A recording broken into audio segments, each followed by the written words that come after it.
Welcome back to the SSL Family Dad channel. We have a kind of a special announcement today and something to talk to you guys about. An exciting project or series that will be coming up here on the channel. And today I'm going to have to eat my words a little bit from the past and suck up my pride and maybe admit that I may have been wrong about something. So let me give you a little bit of backstory, and then I will tell you what we have decided to do here at the new Woodland homestead to combat the absolutely ridiculous propane prices that are going on right now and are probably going to get higher throughout the winter time. So for those of you new subscribers, a 30-second backstory. We have, in the last 2 years, 2 years ago, we moved from a 25-acre kind of hobby farm homestead, flat land, hay fields, larger pastures, barn, and all that. We moved to this 5-acre woodland-style homestead where we're kind of starting fresh. We have barns to build, we have pastures to add, and shelters, and all that kind of stuff, but it's totally different. This is a totally different landscape here. It's very hilly and it is absolutely solid covered with trees. There's very few open areas. But one thing that this homestead does have in common with the old one is both were heated with propane. So we had propane was the only option we had at the old place, and propane is the only option we have here. This house is a little bit larger, has a lot of south-facing windows and a lot of passive heating and cooling and other things, great features of this house, but it still requires a lot of heat and a lot of propane through the wintertime. At our old homestead, the old farm, we had, and it came with, we moved in, an outdoor wood boiler. I spent many years trying to fill this thing with wood all winter long. I cut down trees, I drug scraps, I tried using pallet wood. I just could never keep up with this outdoor wood boiler. And I did a couple videos about how much I didn't like it, how inefficient it was, how much I didn't like it. I went through the whole system and I finally decided to scrap the thing. The outdoor wood boiler was a mess for us. It was just too inefficient and it wasn't installed properly. I finally decided to scrap the outdoor wood boiler and didn't use it at all. I actually moved it to a greenhouse and I used it to heat a greenhouse. I did a whole video series on that. I heated a greenhouse through the winter and we grew food all through the winter, which was a lot of fun. And instead I went to an indoor wood stove. We put it in the lower level of our smaller house. It was about a 1,500 square foot house.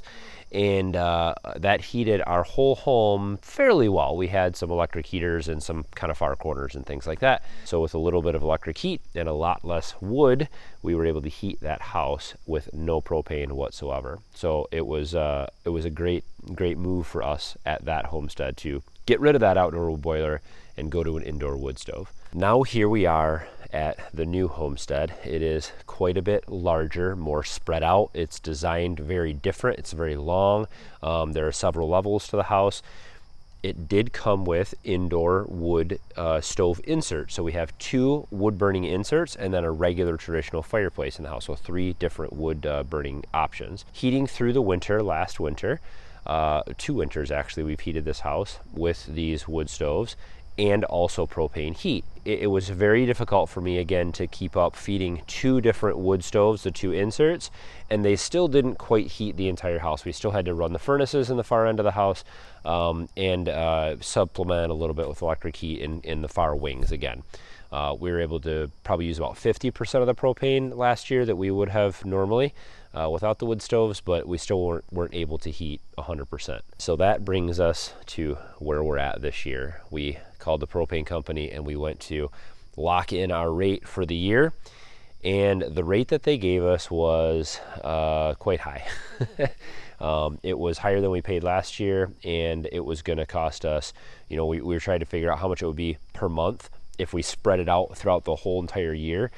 And it ended up being a substantial monthly payment that we would have to pay just to heat the house with propane and still use the wood stoves to supplement the heat. If I didn't use the wood stoves at all, it'd be even more for propane. We'd have to have more delivered all the time. So this led us to look back at the old idea of having an outdoor wood boiler. Now, I vowed at the farm, sometimes on video in certain ways and many times off video, that I would never do an outdoor wood boiler again. I said I couldn't feed it. It was too much work. It just ate too much wood. I just don't have enough time in the day or the year to collect enough wood to keep up with this. I just couldn't do it.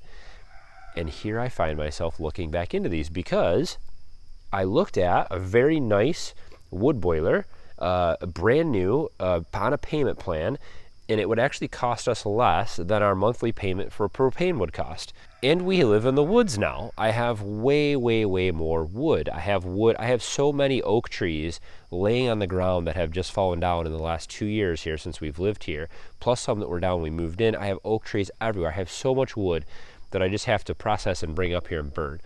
So it's a different situation. So if you haven't figured it out, we have decided to buy an outdoor wood boiler and hook it up in this house. So let me just kind of show you what we have here at this homestead. We actually have a jump start on the outdoor wood boiler because there used to be one here in the past at some point. So we kind of are ahead of the game here. So let me give you a little preview of what will be to come over the next few weeks and months, and a lot of the work we have to do, what's already here. And I'd love to hear from you guys on what you think. I'm eating my words here. We're getting another wood boiler. We've already put a deposit down on it. It's already a done deal.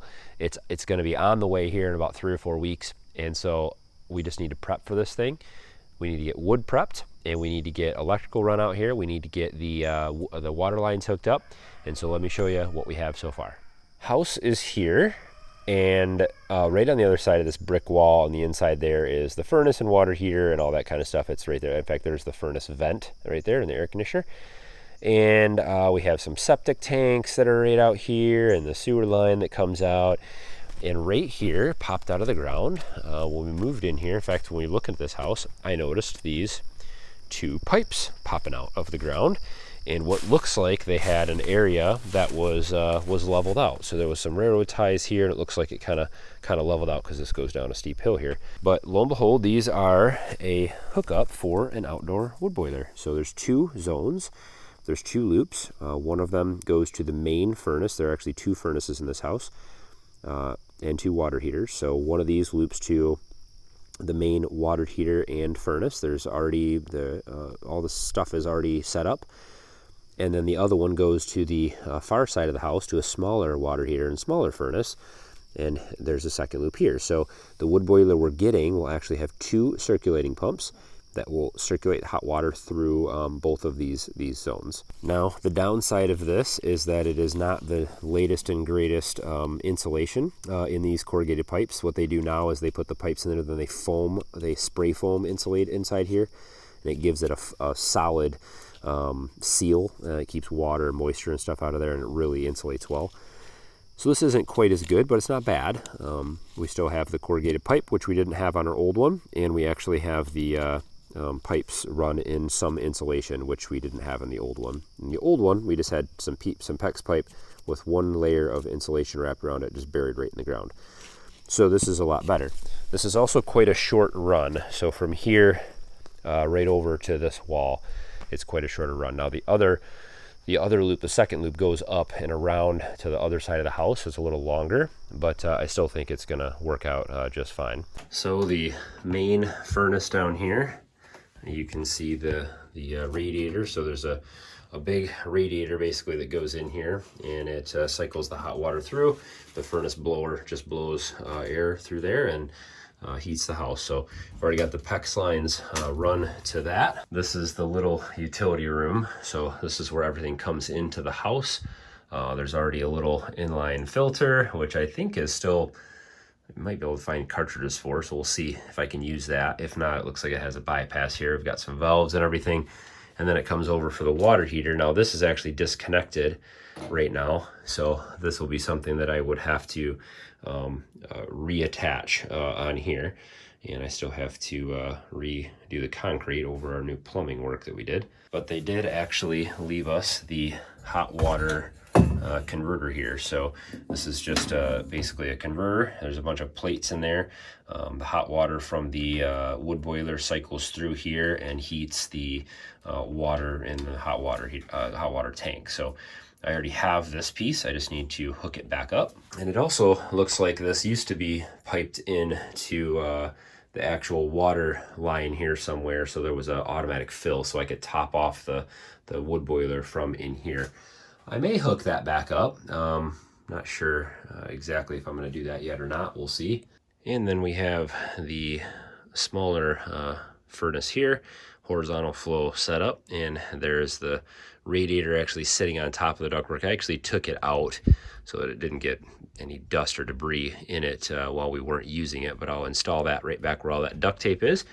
And then this actually goes over, and then there's the hot water heater transfer right there on the side of this smaller hot water tank. And that's already all plumbed in and set up.